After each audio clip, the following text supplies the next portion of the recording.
Assalaamu alaykum warahmatullahi wabarakatuh. Ashamaa harkafuun hordoftootaa fi kabajamtoota kiyya akkam jirtu isiniin jecha obboleettii tiyya kana koomentiin isii maal jedha seetanii iqaamaa warri an waggaa lama fixee amma lammata haaromsuudha. Yoo lammata haaromseetiin jedhe iqaamaa lammata haaromsu kana haga xumurutti dirqama deemuu hin danda'u wayii dirqamaayii jettee jirta.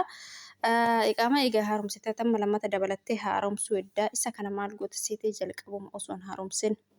Siigalee osoo hin haaromsin itti himuu qabda jechuudha. Amma fakkeenyaaf waggaa lama fixuun barbaadne waggaa tokko qofa dalagachuu barbaadnatti fakkaata.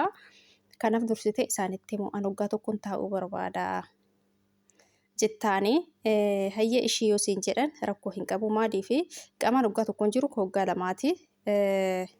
Isaan yoo ishii sii jedhaniitiin hin jedhan waggaa tokko irraa dalagattee waggaa tokko immoo akka bilaashaatitti jechuudha. Isaan yoo ishii jedhan ta'e hin danda'ama siin jedha dursitee garuu isaan amansiisuu qabda booda immoo dirqama nu haaromsiiftee osoo hin xumuriin akkamitti deemta eegatti ka deemtu ta'e maaliif gizee san osoo hin haaromsin nutti fidin osoo gizee san nutti hin himin osoo gizee san nutti himtee silaa nuti nama biraa hojjettuu biraa waggaa lama taa'uu barbaaddu hin fudhanna maallaqni keenya kisaaraan ta'u maaliif ati waggaa tokko teetteellee waggaa lama fixxeellee birriin itti haaromu tokkoma waan ta'eef.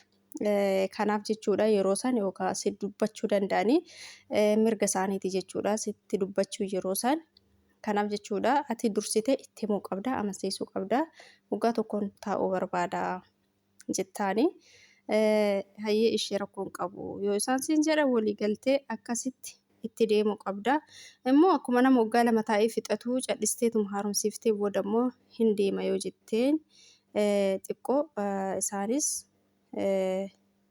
Sitti dubbachuu danda'anii si mormuu danda'an jechuudha. Akkamitti osoo hin xumurin deemtaa waraqni kee ganaadha. Eegan xumurre maaliif nu haaromsiifte ka jedhan haasaa sitti kaasuu danda'an waan ta'eef ati dursiteetumaan waan kana jala buutee itti himuu qabda. Hayi nuti haaromsinoo siin jedhan ati yookaan waggaa lama waggaa lamaan ta'uu jettee itti fufuu. Hayi waggaa lamaa gadi.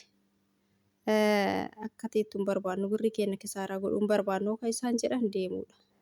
Siin jedha asitti immoo obboleettiin kiyya kuni ani waggaa fi ji'a 9 birri ji'a 7 biraa qabaa naan kennine jedhaa jirti obboleettiin keenya kuni obboleettii kiyya birri 700 biraa qaba jettee yoo haqa keetii ati gaafadhuutiin. Yoo sii kennan sii kennanii yoo sii kennus baatan hagamuu miti maal goota arbuu manatti dhiisuudha. Yeroo baay'ee jechuudha birrii keessan irratti dhiisina waan jedhuuf kanaaf yeroo baay'ee maallaqa keessan ji'aan irraa fudhaa birrii yoo irratti hambistan ji'a amma fakkeenyaaf ka ji'a tokko biratti dhiistan jiini lammaffaa yoo seeni namoonni tokko maal godhan ka ji'a irraa ka dur irra jiru san akkasuma dhiisanii ka ji'a tokkoffaa kan kennantu jira jechuudha. Ammas ji'a kaanis akkasuma godhan birriin ji'a tokko isaan biratti hafa jechuudha. Kanaaf ijoolleen keenya yoo obsitaniyyuu yookaan rakkoo garaagaraatiifuu ji'a tokko nu dabarsiisin hin jedhanii yoo ji'a dhumuusan walirratti ka ji'a lamaa isin hin kennine lammata ittiin deebinaan isin hin jedha. Asumaan immoo obboleettiin kiyya kun immoo maal jetti koomentii baay'ee waan ta'eef dafee isin dubbisaa jira. Asumaan maal jetti obboleettiin kiyya kun immoo namni akkanaa jira. Kan madaamin lama na rakkisan jettee haadhaa fi intala mana lama hojjetti jechuudha. Akkasiin naa ibsitetti dubbisaan isin jedha isin immoo koomentii mirga kiyya na morma mirga kiyya na dhiibani jettee obboleettii kiyya ati mirga kee yoo si dhiiban ati mirga kee kabachiisuu hin dandeesse jechuudha. Ati ka dhufte biiroodha mana tokko malee mana lamaa fi miti haadhaa fi mana ilmaa yookaan mana haadhaa fi intalaa hojjechuu fi miti ka dhufte hojjettuu kamiyyuu mana lamaa fi miti kan qaxaramtoo kaayyuu jechuudha.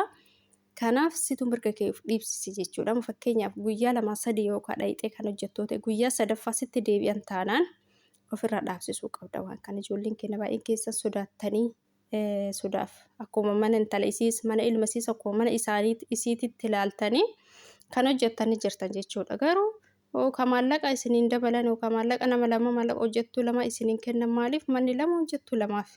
Garuu isin nama tokkoof karmadamtan maal damoosni isinii kennamu kan nama tokkooti garuu isin hojjettan hojii mana lama jechuudha. Innaa kanaaf obboleeyyan kiyya waan akkana kan ofirratti hin dhiisinaan isin jedha. mirgi kee dhiibamuu eega beekte mirga kee mormachuu qabdan siin jedha. Seerri deemi mana lama dalagi siin jedhu hin jiru. Fedha keetiin ala seerri dirqama mana lama dalagi siin jedhu hin jiru. Ati ka dhufteef mana tokkoof mana san dirqama waan jedhu siin jedhan hojjechuu qabda. Garuu mana biraa immoo mana fira isii mana maalii isii hin jiran namoonni tokko tokko maqaa ofiitiif viizaa hojjechiisaniif hojjettoota akka garuu namoota odoo toleef isaan jechuudha. Namoota isaanii wal beekan hunda isaatiif odoo hojjettee itti tola isaan uummata akkasiif yaada waan siif yaadan isin ijoolleen baay'een akkasii ta'an. Namoota fira isaanii goddanyoota isaanii wal beekan hundaaf odoo ati takkatti hojjettee fi itti tola isaan sii galee kanaaf jechuudha mirga kee dirqama kee addaan baaftee beekuu qabda jechuudha. Maaliif yoo hojjette manuma tokko jechuudha malee dhiifama qofaan qabee yoo hojjette manuma tokko jechuudha malee mana lama hojjetaa damoozuma nama tokko fudhataa ka miidhamu eenyu si'idha.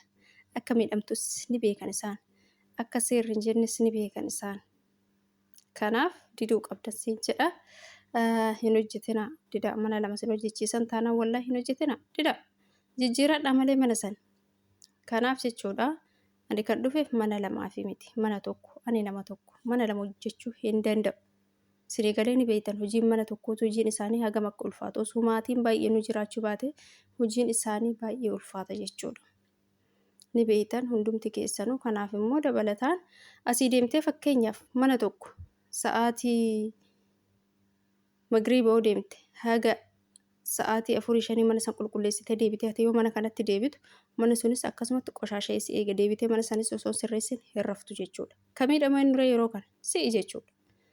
Kanaaf osoo fedha keessan hin ta'in dirqama mana lama namni sin dalasiisu hin jiru ija ofiin argisiisinaan isin jedha obboleeyyan kiyyaa jarri immoo waan takka isa argatan irraan deebi'anii kanaaf ofirraa dhoorguu qabdaniin isiniin jedha.